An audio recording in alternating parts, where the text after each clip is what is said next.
Hello my dear students, आज हम oscillation and wave chapter start कर रहे हैं। बिल्कुल बेसिक से हम इस चीज को डिस्कस करेंगे। सबसे पहले हम देख लेते हैं कि हमारे पास जो मोशन है वो क्या चीज होती है। वो तो जब भी कोई चीज मूव कर रही है उसको हम बोलते हैं मोशन। मोशन टू टाइप का होता है, एक होता है साइक्लिक और दूसरा होता है एसाइक्लिक। साइक्लिक मोशन बच्चों उसको बोलते हैं जब कोई बॉडी अपने आप को रिपीट कर ले। फॉर एग्जाम्पल, जो घड़ी की सुइयां हैं, जो हैंड्स ऑफ क्लॉक हैं, वो अपने आप को रिपीट कर लेती है एक टाइम के बाद। तुम स्कूल जा रहे हो, ट्यूशन जा रहे हो, फैन रिवॉल्व कर रहा है, अर्थ रिवॉल्व कर रही है, अर्थ रोटेट कर रही है, ये सारे मोशन साइक्लिक है। लेकिन एसाइक्लिक मोशन क्या होते हैं बच्चों? जैसे कि तीर कमान से, बात जबान से, एक गाड़ी रोड के ऊपर चले जा रही है, ये सारे मोशन है अपने आप को रिपीट नहीं करते, तो इनको बोलते हैं एसाइक्लिक मोशन। अब साइक्लिक के फिर दो पार्ट होते हैं। एक पार्ट तो होता है जो अपने आप को रेगुलर इंटरवल के बाद रिपीट करे, उसको बोलते हैं पीरियोडिक मोशन। फॉर एग्जाम्पल, जैसे कि मान लो आप किसी एक पर्टिकुलर शॉप पे जाते हो, आप बारी बारी रिपीट तो करते हो लेकिन कोई रेगुलर फिक्स टाइम नहीं है आपका, तो उसको अपन बोलेंगे वो पीरियोडिक मोशन नहीं है। लेकिन अगर आप स्कूल डेली एक टाइम पे जा रहे हो तो वो एक पीरियोडिक मोशन है। पीरियोडिक मोशन के एग्जांपल्स क्या है, जैसे कि मैं आपको बता दूं, आप कोई भी आइडियल मोशन देख लो। जैसे आप घड़ी की सुइयां है, वो अपने आप को एक फिक्स टाइम के बाद रिपीट करती है। लेकिन वही आपने अगर पार्क के अंदर झूला देखा होगा जिसको आप धक्का देके छोड़ दो तो वो ऐसे घूमता घूमता धीरे धीरे धीरे पेंडुलम की तरह वो रुक जाएगा। तो वो अपने आप को जो है ना, उस वो जो है वो एक पीरियोडिक मोशन नहीं है। मतलब अपने आप को क्या है, एक फिक्स पीरियड के बाद रिपीट नहीं करता। हमको जो है पीरियोडिक मोशन पढ़ने हैं, नॉन पीरियोडिक अपने को नहीं पढ़ने। आफ्टर दैट आता है ऑसिलेटरी मोशन। अब ऑसिलेटरी मोशन भी क्या है बच्चों? दो तरह से मोशन हो सकते हैं अपने आप को रिपीट करने वाले। देखो, एक तो आप दोनों में देखो, मैं आपको एक एग्जांपल बताऊं तो लेट हमारे पास पास पास अब ये वाला मोशन है, जैसे घड़ी की सुइयां घूमती है, ये वायर घूम रही है ऐसे, तो ये मोशन अपने आप को रिपीट कर रहा है एक फिक्स पॉइंट के बाद। ये अपने आप को फिक्स टाइम के बाद आके रिपीट कर लेता है। तो ये कैसा मोशन हो गया? तो ये मोशन हो जाएगा ये हो जाएगा नॉन ऑसिलेटरी बट पीरियोडिक, अपने आप को रिपीट तो कर रहा है। अब इसमें देखो बच्चों, अब ये भी अपने आप को एक फिक्स टाइम पर रिपीट कर रहा है। अब ये सर्कुलर नहीं है, ये पीरियोडिक की कौन सी टाइप है? ऑसिलेटरी, जिसमें कोई बॉडी एक जगह से आगे पीछे जाए या ऊपर नीचे भी हो सकता था। इसको हम बोलते हैं ऑसिलेटरी मोशन। इसके एग्जांपल्स क्या क्या हैं, इन दोनों में आप क्लियर हो जाओ। अब जो पीरियोडिक मोशन है फिर वो हो सकता है ऑसिलेटरी हो सकता है नॉन ऑसिलेटरी हो। देखो, जैसे मैं इसके एग्जांपल एक बार देता हूं। जैसे अर्थ रोटेट कर रही है, अब जो अर्थ का मोशन है, अर्थ अपने अपने एक्सिस पे रोटेट कर रही है, हर 24 आवर के बाद अपने आप को रिपीट करते, मतलब लगभग एक दिन के अंदर अपना एक चक्कर पूरा कर लेती है। वो साइक्लिक है, पीरियोडिक तो है बट साइक्लिक है। लेकिन घड़ी का पेंडुलम है, वो ऑसिलेट कर रहा है, उसको हम क्या बोलते हैं? Oscillatory motion. ऑसिलेटरी के और एग्जांपल भी मैं आपको दे देता हूं। ऑसिलेटरी के और एग्जांपल है, जैसे कि मान लो हैंड पंप होता है, जैसे एक नलका होता है। अब हैंड पंप में आप देखते हो उसके अंदर होता है एक पिस्टन। जैसे ही कोई नलका को चलाता है तो ये जो पिस्टन है ना, ये अप एंड डाउन मूव करता है, पिस्टन ऊपर नीचे मूव करता है। या बॉल होती है, उस बॉल को आप ठप्पा खिलवाना खेल रहे हो, ग्राउंड पे आती है, हिट करती है, फिर आप हाथ से फिर हिट करते हो, जैसा कि बास्केटबॉल के अंदर होता है। वो भी कैसा मोशन है? बॉडी एक बार ऊपर जा रही है, नीचे आ रही है, ऊपर जा रही है, नीचे आ रही है। इस तरह के मोशन को भी बोलते हैं ऑसिलेटरी मोशन। तो आप समझ गए, एक बारी बॉडी ऊपर जाए नीचे आए। इसकी मैं और भी कुछ एग्जांपल देता हूं जिससे आपको क्लियर हो जाए कि ऑसिलेटरी मोशन है क्या। सबसे पहले देखो बच्चों, ये मैंने एक स्प्रिंग ले लिया। इस स्प्रिंग के साथ अगर एक बॉडी को अटैच कर दूं, कोई बॉडी को बांध दूं, अभी स्प्रिंग को जो ये मास है उसको नीचे थोड़ा सा खींच के छोड़ दूं, spring up down up down up down up down move करता रहेगा। तो अब जो ये मोशन हुआ स्प्रिंग का, up down up down up down up down, this motion is called oscillatory motion. देखो, ये पीरियोडिक है और अपने आप को रिपीट भी कर रहा है, तो ये कौन सा मोशन हो गया? ऑसिलेटरी। होप सो आपको ऑसिलेटरी और साइक्लिक के अंदर दोनों में बातें क्लियर हो चुकी होंगी। अब आता है ऑसिलेटरी की भी एक स्पेशल टाइप होती है जिसको बोलते हैं हार्मोनिक। हार्मोनिक वर्ड बच्चों आपको बहुत कम बुक्स में पढ़ने को मिलेगा। ये हारमोनियम वर्ड से लिया गया है। हारमोनियम क्या होता है? देखो, उसमें सा रे गा मा पा धा नी सा, हर 7 के बाद दोबारा से सा रे गा मा पा धा नी सा, ये अपने आप को सुर रिपीट करते हैं। कितने भी उसके अंदर तान बनी हो, कितने भी उसके सुर हो, वो सारे इन्हीं सात से बने हैं। सरगम में जिसको बोलते हैं, नेक्स्ट सरगम होती है सा सा रे रे गा गा मा मा पा पा। ये सारी जो सरगम है वो इन 7 से मिलकर बनी है। तो हार्मोनिक वर्ड लिया गया, जो अपने आप को एक फिक्स टाइम के बाद रिपीट करता रहे ना, उसको बोलेंगे हार्मोनिक। आपको सर थोड़ा कम समझ आया। जैसे कि मैं कहूं बच्चों, डेज देखो, 1 वीक में कितने डेज होते हैं? तो आप कहोगे सर 1 वीक में 7 डेज होते हैं।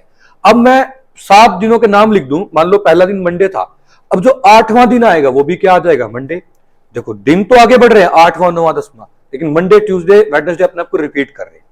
अभी भी समझ नहीं आया तो आप यूं समझो, मैं कहूं 12 महीने का जो फर्स्ट मंथ था वो जनवरी था, तो 13th मंथ होगा वो भी फिर से क्या आ जाएगा, जनवरी आ जाएगा। साल बढ़ते जा रहे हैं, देखो आपकी एज बढ़ती जा रही है। आप 8 साल के थे, 9 10 11 12 13 14, आप बढ़ते जा रहे हो, लेकिन जो मंथ है अपने आप को रिपीट करते जा रहे हैं। तो जो मंथ का फंक्शन है भी कैसा है, पीरियोडिक फंक्शन है। और पीरियोडिक में भी कौन सा है, हार्मोनिक फंक्शन है, जो एक फिक्स टाइम पर अपने आप को रिपीट कर रहा है। अब आप कहोगे सर इसमें अपने फिजिक्स में इसका क्या लिंक है, तो बच्चों ऐसा साइन का फंक्शन होता है। आप देखो साइन क्या होता है, 0 डिग्री पे 0 होता है, इस तरह से वेव चलती है, 180 पे आके 0 हो जाता है, फिर नेगेटिव होता है, फिर हर 360 के बाद अपने आप को ये वेव रिपीट कर लेती है। अब मैं आपको कहूं एंगल यहां पे, तो आप कहोगे 0 डिग्री है। अगर मैं आपको कहूं एंगल यहां पे कितना है, तो आप कहोगे 180 डिग्री है। अगर मैं आपको कह दूं एंगल यहां पे कितना, तो आप कहोगे 360 डिग्री है। तो आप देखना अब 360 के बाद जो अगला 450 आएगा ना, वो आगे मिलेगा। अब एंगल बढ़ता जा रहा है, ये अपने आप को रिपीट करता जा रहा है। तो मींस फिजिक्स के अंदर साइन और कोसाइन जो फंक्शन है वो हार्मोनिक है। वो मोशन जो साइन या कोसाइन में लिखा जा सके उसको हम बोलते हैं हार्मोनिक मोशन। अब हार्मोनिक की भी फिर एक और टाइप आती है, एक हार्मोनिक की भी टाइप आती है। मैं बच्चों एक रिक्वेस्ट कर रहा हूं आपसे, मैं पूछूंगा तो आप सबको एक साथ जवाब देना है और लाउडली इसको उसी का आंसर देना है। अगर मैं कह दूं कि मेरे पास कोई भी एक पेंडुलम है, मान लो कोई एक ऐसे, इसको पेंडुलम लेट कर ले, अगर मैं इसको इस तरह से यूं छोड़ दूंगा तो ये जिंदगी भर चक्कर काटता रहेगा या धीरे धीरे रुक जाएगा? तो आपको बोलना है कि सर क्या कोई रेजिस्टेंस है, क्या एयर की रेजिस्टेंस है या कुछ है? अगर कोई भी रेजिस्टेंस मैं ना बोलूंगा तो आपने कहना जिंदगी भर चलता रहेगा। समझ आ रही है या नहीं आ रही? जब कोई रेजिस्टेंस नहीं होगी ना, ना एयर रोकने वाली होगी, ना मेरे हाथ से कोई रेजिस्टेंस होगी, तो ये जिंदगी भर चलता रहेगा। इसको बोलते हैं आइडियल कंडीशन। जब आप 3rd चैप्टर कर रहे थे न्यूटन लॉज ऑफ मोशन, तो हम किसी बॉडी पे फोर्स लगाते थे, तो क्या ऐसा होता था कि वो बॉडी आगे जाके रुक जाती थी, या हम मानते थे कि इनिशियल वेलोसिटी, फाइनल और एक्सेलरेशन निकाल लेते थे? तो आप कहोगे सर जब तक फ्रिक्शन हमने पढ़ा नहीं था तब तक हम क्वेश्चन में भी इन्वॉल्व नहीं करते थे, राइट? इस चीजों को बोलते हैं आइडियल कंडीशन। तो अब जब तक हमें कुछ दे ना, गिवन ना हो, तो अपने को क्या मानना है, आइडियल कंडीशन।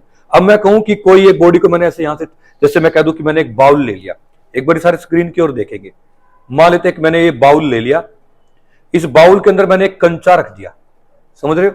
अब ये बाउल से कंचा जो है इधर जाएगा जाएगा जाएगा जाएगा जाएगा, यहां ऊपर जाकर रुक जाएगा, फिर यहां से वापिस आएगा आएगा आएगा, यहां आ जाएगा, राइट? तो अब ये कंचा जो एक बाउल के अंदर घूम रहा है, क्या वो जिंदगी भर घूमता रहेगा या रुक जाएगा? तो आप कहोगे घूमता रहेगा, क्योंकि हम कौन सी कंडीशन मानते हैं, आइडियल कंडीशन, राइट? तो जो हार्मोनिक मोशन आइडियल कंडीशन पे होता है उसको बोलते हैं सिंपल हार्मोनिक मोशन, राइट? तो अब हम सिंपल हार्मोनिक मोशन से अपने चैप्टर को स्टार्ट कर रहे हैं।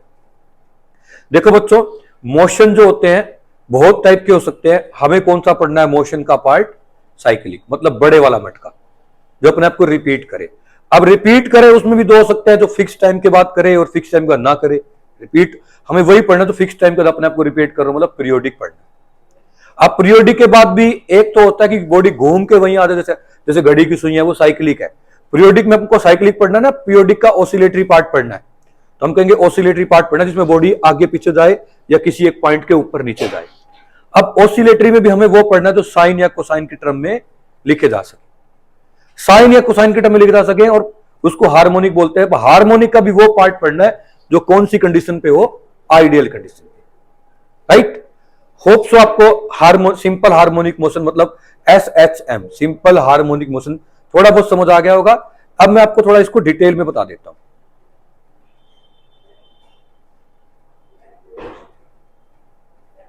अब आप देखिए हमारे पास अब आता है, इसके नोट स्टार्ट करते हैं। देखिए बच्चों, ये हम 10th यूनिट का एक पार्ट स्टार्ट कर रहे हैं। सबसे पहले आपको दिया हुआ है कि पीरियोडिक मोशन क्या होता है। वो मोशन जो अपने आप को रिपीट कर लेता है उसको बोलते हैं हम पीरियोडिक मोशन। बोलो, periodic motion, a motion which repeat itself after a regular interval of time is called, right? जो अपने आप को रिपीट करता रहे एक फिक्स टाइम के बाद, उसको बोलते हैं पीरियोडिक मोशन। अब पीरियोडिक मोशन में तो चाहे कितना भी टाइम लगे, छोटा टाइम भी हो, उसको बोलते हैं टाइम पीरियड। मतलब जब मोशन अपने आप को रिपीट कर लेना, जैसे मान लो कि मैंने एक पेंडुलम को यहां से छोड़ा था, वो घूमा यहां गया, घूमा यहां गया, तो जब वो एक चक्कर पूरा कर ले, मतलब जैसे समझ लो कि है ना कोई बंदा ठुमके लगा रहा है, ठुमके लगाने उसने यहां से स्टार्ट किए, वो पहले उधर गया, बीच में आया, फिर उधर गया, फिर बीच में आया, फिर वापिस आया, मतलब जिस पॉइंट से चला था वहीं वापिस आ जाए, अपना एक चक्कर पूरा कर ले, उसको बोलते हैं, उस टाइम को बोलते हैं टाइम पीरियड। पीरियोडिक मोशन समझ आ गया, जो अपने आप को रिपीट करे, और पीरियोडिक मोशन के एक रेवोल्यूशन का टाइम क्या होता है, टाइम पीरियड। अब एग्जांपल क्या है पीरियोडिक मोशन की, जैसे कि प्लैनेट्स का मोशन है, प्लैनेट अर्थ के सॉरी सन के अराउंड जो प्लैनेट रिवॉल्व कर रहे हैं, या पेंडुलम का मोशन है, जैसे कि बॉडी एक बार यहां जा रही है, एक बार यहां जा रही है, या इसके बाद कोई ऑसिलेटरी मास है, जैसे कि मान लो स्प्रिंग के साथ अटैच कर रखा है एक मास को, वो ऑसिलेट कर रहा है, ये सारे पीरियोडिक मोशन के एग्जांपल हैं। या घड़ी की सुइयां हैं, ये भी अपने आप को रिपीट करती हैं, ये भी पीरियोडिक मोशन है। अब हम पीरियोडिक मोशन के बाद देखते हैं ऑसिलेटरी मोशन। ऑसिलेटरी मोशन में अपने को क्या देखना है, ध्यान से देखेंगे, वो मोशन जिसमें बॉडी क्या कर रही हो, टू एंड फ्रो मूव कर रही हो, या फिर क्या कर रही हो, टू एंड फ्रो को और क्या बोल सकते हैं, बैक एंड फोर्थ, FORTH, इसको भी बोलते हैं आगे पीछे जाना या ऊपर नीचे जाना, इसको टू एंड फ्रो या बैक एंड फोर्थ बोलते हैं। जबकि भी कोई body to and fro motion कर रही हो किसी फिक्स्ड पॉइंट के about after a regular interval of time, तो इसको हम बोलते हैं ऑसिलेटरी मोशन। और वो जो पॉइंट कह लें या पोजीशन कह लें जिसके अबाउट बॉडी इधर से उधर घूम रही है, उस पोजीशन को बोलते हैं हम मीन पोजीशन। क्या बोलते हैं, मीन पोजीशन, या क्या बोलते हैं, इक्विलिब्रियम पोजीशन। जैसे कि मैं कह दूं ये एक बाउल है, इस बाउल के अंदर मैंने यहां पे एक कंचा रख दिया, ये कंचा यहां से इधर की ओर जा रहा है और यहां से फिर यहां जाके फिर वापस की ओर भी आएगा, तो ये कौन सा, जो इसमें मीन बीच वाली पोजीशन है, वो कौन सी पोजीशन होगी, मीन पोजीशन, या कौन सी होगी, इक्विलिब्रियम पोजीशन। इसके एग्जांपल क्या क्या है, फर्स्ट एग्जांपल तो पेंडुलम वाला ही है, वो कह रहे हैं कि जो मास होता है जिसको हम बोलते हैं बो, जो पेंडुलम के साथ ये लगा होता है मास, ये क्या करता है, ये एक पोजीशन से इधर उधर घूमता है। या वो कह रहे हैं कि लिक्विड है यूट्यूब के अंदर, देखो एक यूट्यूब तो वो होता है जिसपे वीडियोस वगैरह देख रहे हैं हम, एक यूट्यूब होता है इस तरह से, ये यूट्यूब आपने ले ली, इसके अंदर क्या किया आपने, कोई लिक्विड भर दिया, मान लो यहां तक भर दिया था, अब किसी बच्चे ने यहां से फूंक मारी, अब ये जो लिक्विड है इस साइड वाला, जो ए साइड वाला वो नीचे हो जाएगा और बी साइड से क्या हो जाएगा, ऊपर। जब ये लिक्विड यहां पे ऊपर हो जाएगा और वहां से नीचे हो जाएगा, अब बी की साइड वेट ज्यादा हो जाएगा, अब ये वापिस कहां आना चाहेगा, ए पे। जब ए पे आ रहा होगा तो ए पे आके रुकेगा नहीं, थोड़ा और ऊपर चला जाएगा ड्यू टू इनर्शिया, तो जिंदगी भर ये लिक्विड यहां से यहां मूव करता रहेगा अगर आइडियल कंडीशन होगी। तो ये भी एक एग्जांपल किसका है, ऑसिलेटरी मोशन का। नेक्स्ट है पिस्टन के ऑटोमोबाइल, ऑटोमोबाइल का पिस्टन। बच्चों आपने जो गाड़ियां वगैरह देखी हो, जो इंजन वगैरह चलते हैं ना, उसके अंदर मैंने आपको बताया इंजन जो होता है, हमने यूनिट 8 में भी किया था, या जनरल लाइफ में जो आप बाइक वगैरह के इंजन देखते हैं, उसमें क्या होता है, यहाँ पे एयर ब्लास्ट होती है, मतलब हीट प्रोड्यूस होती है, ये पिस्टन ऊपर नीचे मूव करता है, यहाँ क्रैंक सिस्टम होता है जिसकी वजह से ये पहिया क्या होता है, घूम सकता है। जैसे सिलाई मशीन में हम पैर को ऊपर नीचे मूव करते हैं तो पहिया घूमता है, या हम सिलाई मशीन पुराने जमाने की थी हाथ से चलाने वाली, उसमें हाथ को घुमाते थे और नीडल ऊपर नीचे जाती थी, वैसा इस पिस्टन के मोशन को हम क्या कर लेते हैं, हम गाड़ी वगैरह चलाने में ले लेते हैं। लेकिन ये जो पिस्टन का मोशन है वो देखो एक फिक्स्ड पॉइंट से एक बारी ऊपर जाएगा, एक बारी कहां आएगा, नीचे आएगा, ये भी कैसा मोशन होगा, ऑसिलेटरी। चलिए अब हम अपने अगले नेक्स्ट टारगेट की ओर जाते हैं, जो अपना का नेक्स्ट टॉपिक है, दैट इज हार्मोनिक मोशन। बच्चों वो मोशन जिसको हम एक्सप्रेस कर सकते हैं, देखो साइन या कोसाइन की टर्म में, देखो when a motion is express in term of sine and cosine function then this is called harmonic motion. मतलब वो ऑसिलेटरी मोशन जो साइन या कोसाइन की टर्म में एक्सप्रेस किया जा सके, उसको बोलते हैं हम हार्मोनिक मोशन।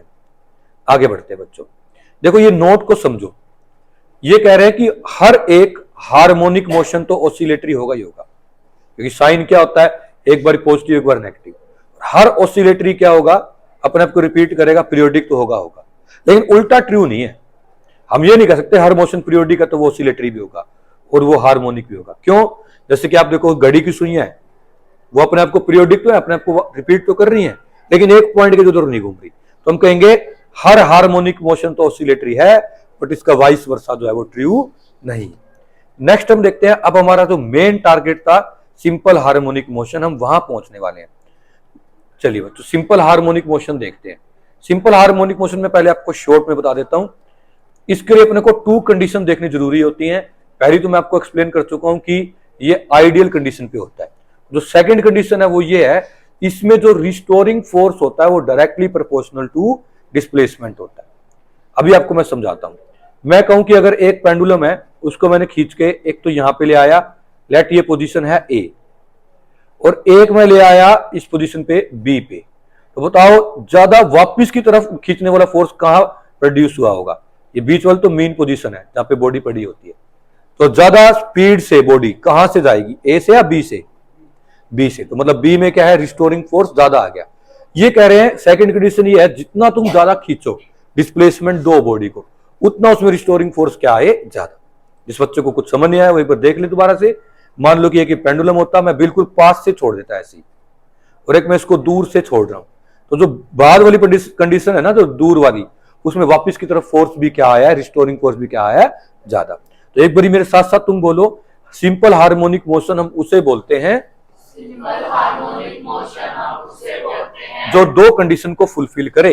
जो 2 कंडीशन को फुलफिल करे। First is ideal condition first is ideal condition and second is restoring force is directly proportional to displacement. Restoring force is directly proportional to displacement. ये सब ये इसके अंदर लिखा हुआ है, ये पूरी प्रॉपर डेफिनेशन ऐसे याद करनी है। और ये भी याद कर लेना कि रिस्टोरिंग फोर्स क्या है, डायरेक्टली प्रोपोर्शनल टू डिस्प्लेसमेंट। और F is directly proportional to क्या आ जाएगा, वाई, और डायरेक्टली प्रोपोर्शनल साइन के क्या आ जाएगा, के। बट के नेगेटिव का लेना है, क्यों? क्योंकि हम कौन से फोर्स की बात कर रहे हैं, रिस्टोरिंग की। रिस्टोरिंग फोर्स के लिए नेगेटिव है तो हम लिख देंगे here negative sign shows that the force is restoring. Force कैसा है, रिस्टोरिंग। आई होप सो आपको ये समझ आ गया होगा। यहां पर ये जो के है, इस के को बोलते हैं फोर्स कांस्टेंट, या हम इस के को बोलते हैं स्प्रिंग कांस्टेंट, राइट। तो अब हम अपने नेक्स्ट टॉपिक की ओर बढ़ रहे हैं। अपना नेक्स्ट टॉपिक है डिस्प्लेसमेंट को फाइंड करना।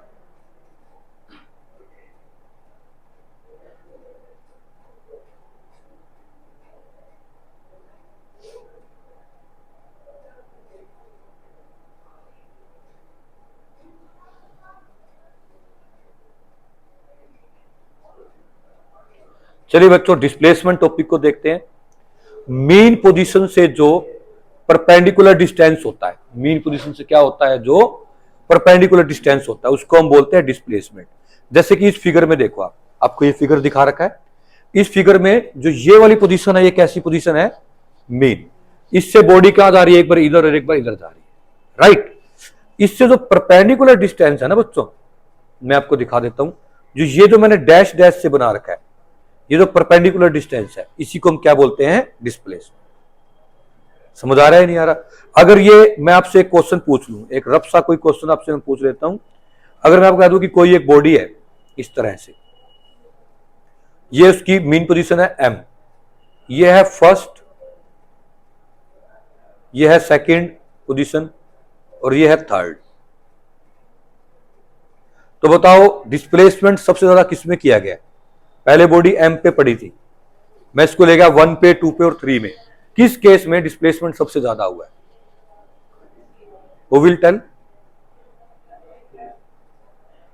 बता दो। 2 पे। कोई 3 पे कहने वाला है क्या?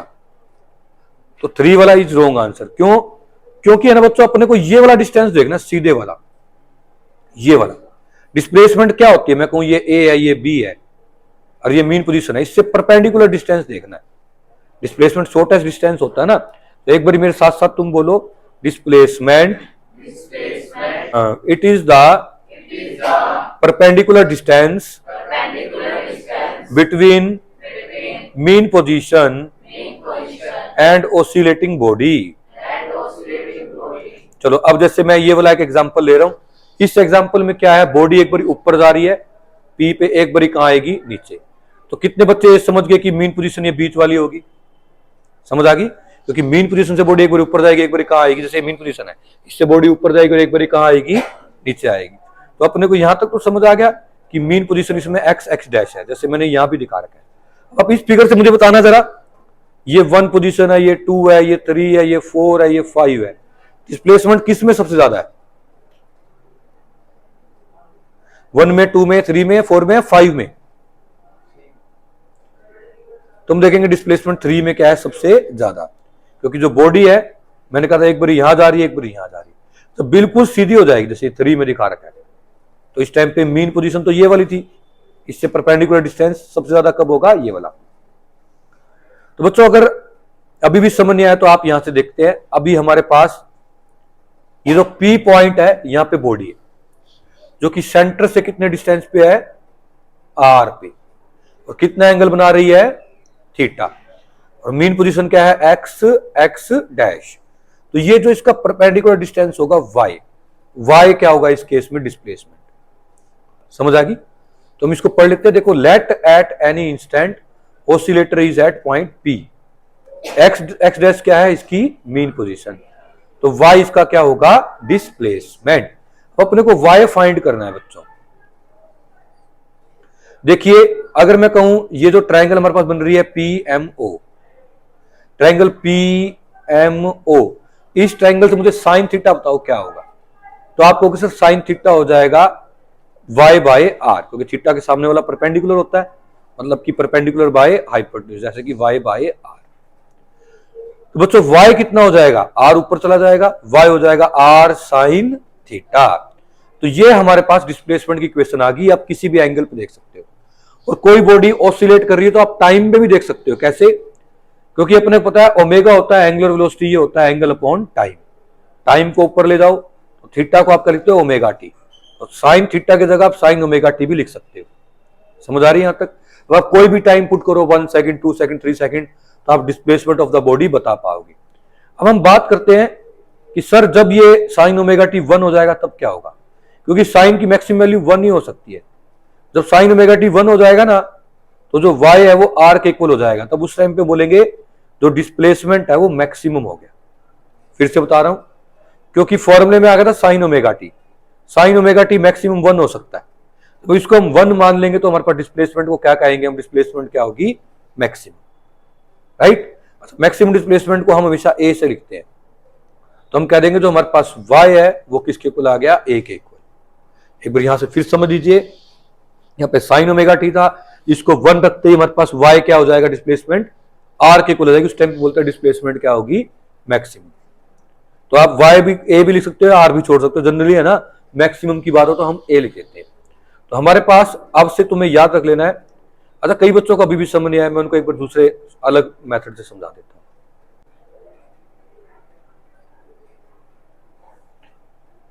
सिस्टम, देखो बच्चों, एक बार ये बॉडी ऐसे ऊपर जा रही थी और एक बार ही नीचे आ रही है, तो मीन पोजीशन तो इसमें क्या होगी? ये y, इसको क्या मान लू मैं? x, और इसको क्या मान लू? x dash. ये मीन पोजीशन होगी। अब मीन पोजीशन से परपेंडिकुलर डिस्टेंस ये वाला जो मैंने अब लिया है, राइट? अब मैं कह दूं कि अगर मैंने इस डिस्टेंस को नाम दिया है r, और ये y है, ये एंगल है, ये क्या है? Angle theta. थीटा कह लो या ओमेगा टी कह लो, एक ही बात होती है, क्योंकि थीटा ही क्या होता है? Omega T. अगर मैं आपसे पूछ लूं कि साइन ओमेगा टी क्या होगा, तो आप बोलोगे सर y बाय r होगा। r को ऊपर ले जाओ तो y कितना आ जाएगा? r sine omega T. इतनी बात समझ आ गई? तो आप अब इसको चाहे रट लो इस लाइन को, y is equal to r sine omega t. r को a भी लिख सकते हैं। समझ आ गई? r को a क्यों लिख रहा हूं? क्योंकि जब आप साइन ओमेगा टी को 1 लिखते हो ना, तो 1 लिखने से डिस्प्लेसमेंट आ जाती है अपनी मैक्सिमम। मैक्सिमम डिस्प्लेसमेंट को a भी लिख सकते हैं। तो हमने कह दिया जब इसको 1 लिखते हैं, y r के इक्वल आता है, तो r ही a है, मतलब मैक्सिमम डिस्प्लेसमेंट है।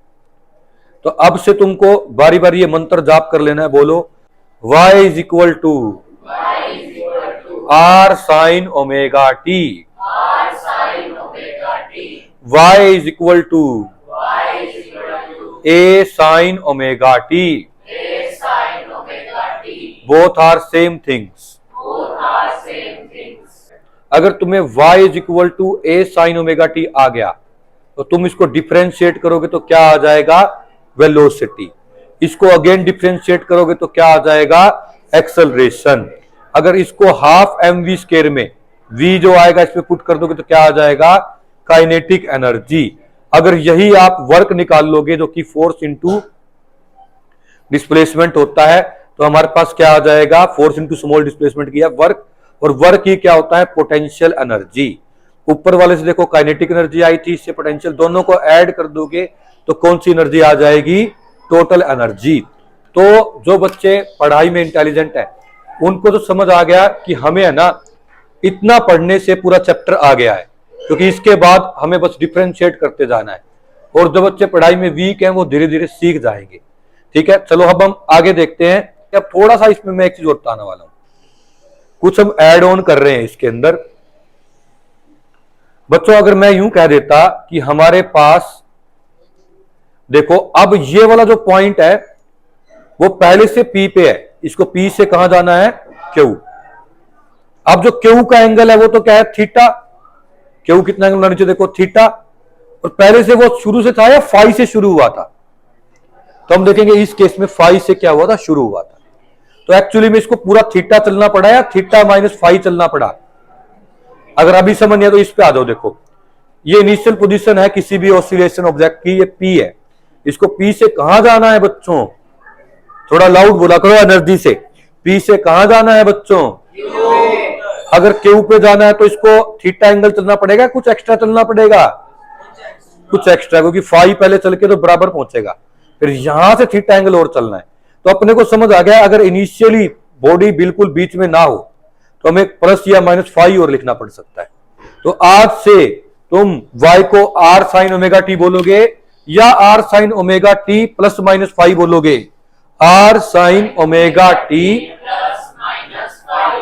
दोबारा से बोलो, y is equal to r sine omega t plus minus phi.